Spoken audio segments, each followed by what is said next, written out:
Hey everybody, it's Master Gallengeist here, bringing you my review for the latest episode of Agents of S.H.I.E.L.D. Principia.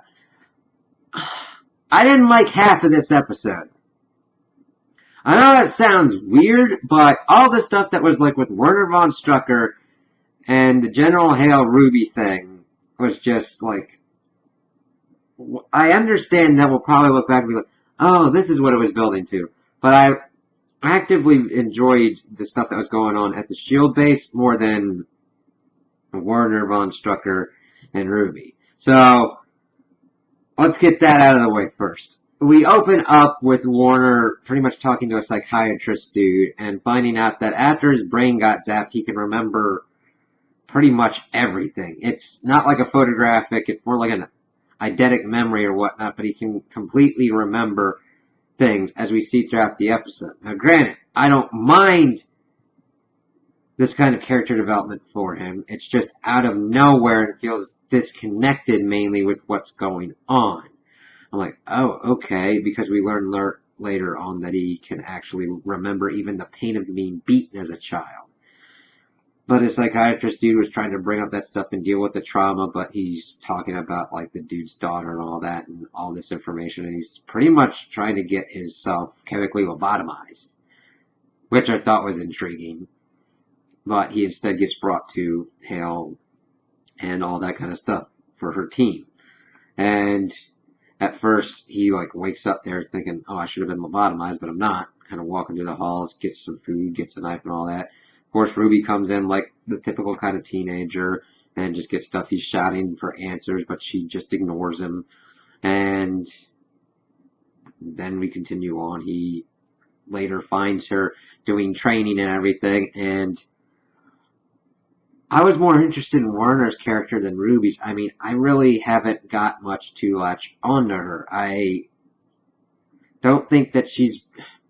There's a difference between having mystery for a character and making them interesting and just feeling that there's really not much there and that there's not that much for the actress to work with. I'm like, I don't care that you're a angsty kind of teenager or whatnot. I don't feel that you've got really any of a personality. I feel that it's more fake angst than anything. And she's training and doing stuff and he's trying to figure out information from her and she's being pretty much difficult. Then that leads to the cop. He pretty much grabs her with his knife and like, screw this, I'm getting my way. Then of course Hale comes in with her guards and all that, and he's like, I want myself lobotomized. But of course Hale wants everything in his head. What's intriguing though, that there was some good interesting nuggets in, was that she wants the information from his head and calls Hydra a boys club.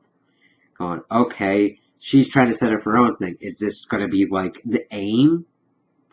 Advanced Idea Mechanics or whatnot? Or some kind of new organization? Hale is more interesting than like her daughter and all that kind of stuff. And he's like, listen, I just want to be lobotomized or whatnot. And she's like, alright, I'm not going to force you. We'll let you leave and all that. And of course she instructs Ruby to get whatever way possible, seducing him and all that kind of stuff. I'm like, how old is this girl? She's still going to school or whatnot, if that even, since she is in this base and has access to ninja training and shit. It's just, okay, and this Werner dude's like in college. The fuck? Okay. So she goes in and instead of doing it, really just lays down the truth saying that her mother's a tyrant. But if he works with her, they should be able to take it over, make it their team and all that, and that actually gets into, and then he goes, oh, okay, because she's going, okay, why don't we just replace those bad memories with happier, newer memories, and we just do whatever we want to do. I'm like, that's intriguing, but I still need more kind of character to you. I like that we see that she was doing all this kind of stuff on her own, but we don't really have any motivation or really any other depth other than like, I want to rebel against my mother or whatnot kind of thing. I just kind of want a little more. Also, I don't know if it's a kind of combination of the actress and the content for the character that's really bugging me. We'll have to kind of see, but I was just like, I don't care about this really. Oh, the team's still being made. Alright, I just don't really care. At least at the moment, they haven't gotten anything really much for me to invest with it. So, they go and later on, they introduce the Creole and all that, and it's going, okay, we'll see kind of how this goes. And then I'll talk about the preview that kind of just even made me go kind of more facepalm towards the end. So then the Shield portions I really like. We get Mac talking with Yo-Yo, and it's kind of cool. Like, hey, he's kind of he's babying her very much. He's like, I really want a beer and all that. And Coulson talking up about prosthetics and everything. She's like, well, do you have a problem with that? I'm like, no, you still have your important parts. And Simmons is like, Mac! And everybody's thinking he's like, no, you're not a robot with those things. Robots don't have hearts and don't have souls. I was like, damn, that's a really good Mac moment. That's the kind of stuff that I'm looking for. It's like, yeah, robots, they don't have hearts and souls. But I'm like, well, technically, they don't. But what if they get to a certain amount of sentience where they do? That's the kind of questions. But I like how Mac answered that. I'm like, because everyone's thinking, oh God, he's talking about like that. And it's like, no. Alright. So, they then get to talking about what's going on, and that Fitz is going, well, this is pretty much a Band-Aid that's not really working. It's still fluctuating. We need more gravitonium to seal this breach more thoroughly. And he's like, I need more people on this, and they need more materials to build the prosthetics for Yo-Yo. Now, granted, that explains why Yo-Yo has arms at a certain point in the future past to deal with what's going on. So, I can take that. It's just, it was really kind of a whiplash moment going, you would think it would have been Cassius that had dealt that kind of blow to Yo-Yo more than just randomly doing it like that. That was the kind of jar. I'm like, okay, I can deal with that. So, they figure out about Cybertech. All the kind of people that were dealing with, like, Deathblock and the Gravitonium and all that. And they also try and link it to Coulson, trying to save Coulson's life. And they find out that this one man has been signing all these death certificates. Mr. Kane's, Candyman. And they go to him, and he's trying to escape in a Corvette, but he recognizes Mac. He goes, Candyman? He's like, Mac Hammer? And they're friends. I'm like, I kind of want this dude on more, because he gets brought into the Shield thing. He kind of got washed out, but seeing all this stuff, they're going, listen, we need to talk to this dude about the Gravitonium. Can you go set up a thing? And they do. And he's going, oh God, I don't. Alright, it was on a ship, bound to some facility, was lost at sea, sank or whatnot. We've never been able to find it. I'm like, okay. And they're trying to figure out all that kind of stuff. We learn of that Mac Hammers.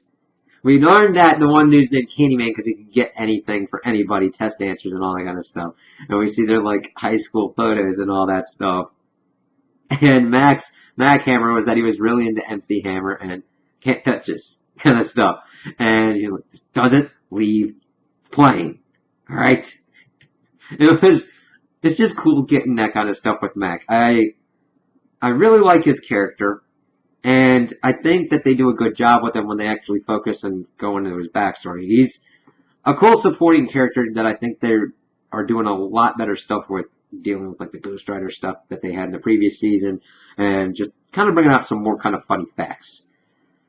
So, we then see them trying to figure out where this ship is. And it's funny seeing Fitz really being just annoyed with Deke. And calling Deke Scrappy Doo and everything was just funny as crap. As they're trying to figure out where this boat's sank, and they can't really see anything. Because Deke's like, wow, all that water and everything, sky and everything. And he's really amazed by this. And he's calling it, he's like, listen, just leave, break, whatever. Because he's actually talking about pertinent things. He's like, whenever I'm stuck on something, I take a break and try and readjust it and all that.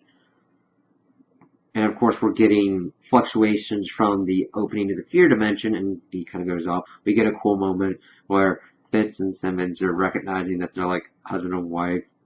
Simmons even saying that he's got great taste in wedding rings and all that.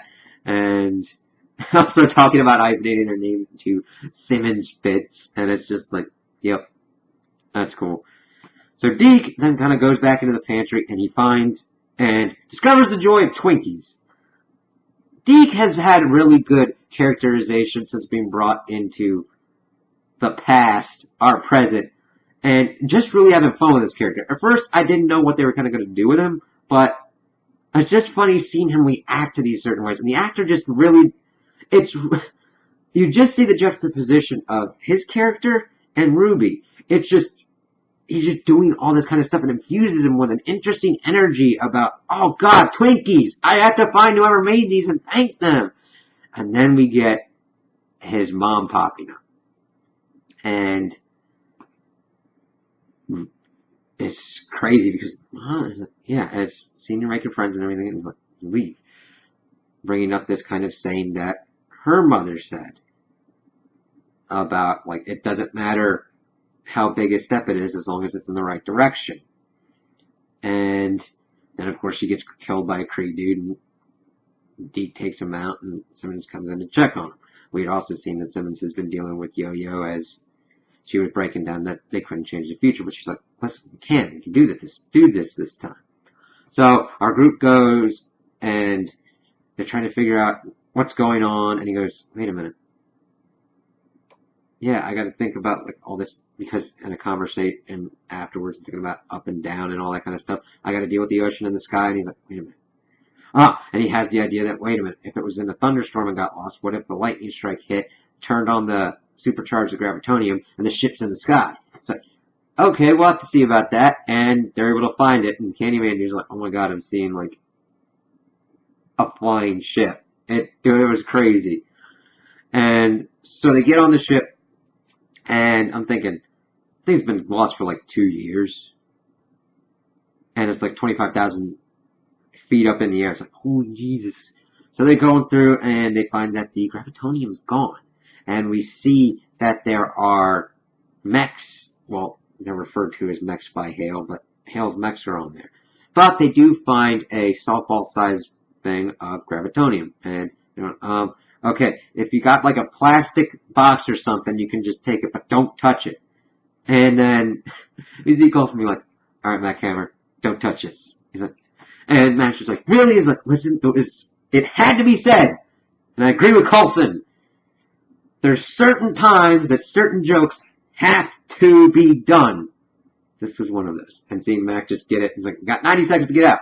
That's, of course, when the robots wake up. And, of course, Candyman sees this going on. Like, shit. And they're getting out, but then Max got the idea. He's like, wait a minute. We don't have a lock on the Deathlock project. These things are robots. He's like, hold on. I'm going to be coming. And he does another smart thing. He brings one of the robots along.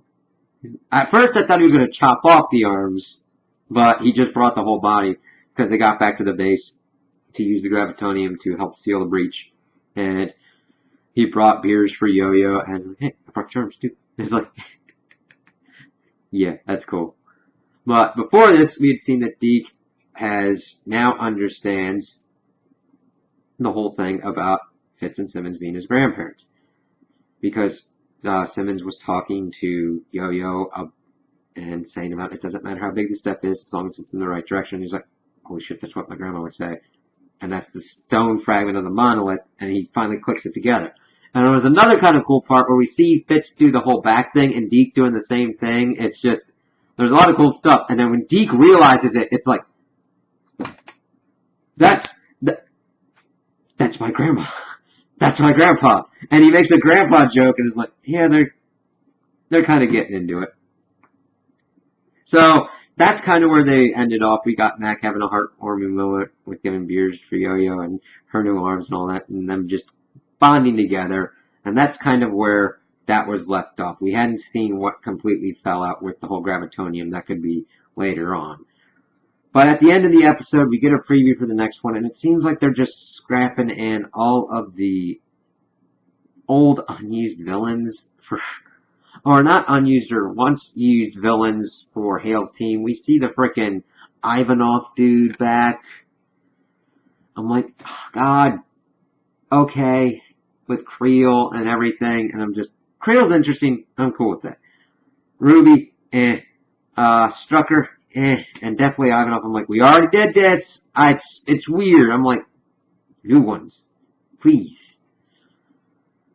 So hopefully they do something interesting next week. But I don't know. Overall, I thought this episode was kind of 50-50. I really liked the S.H.I.E.L.D. stuff. I did not like the General Hale stuff, except for General Hale herself. So those are my opinions on the episode. Tell me what you guys think in the comments below. If you liked it, if you didn't like it, if you agree with me, if you disagree with me. Also like and subscribe, and I hope you have a good day.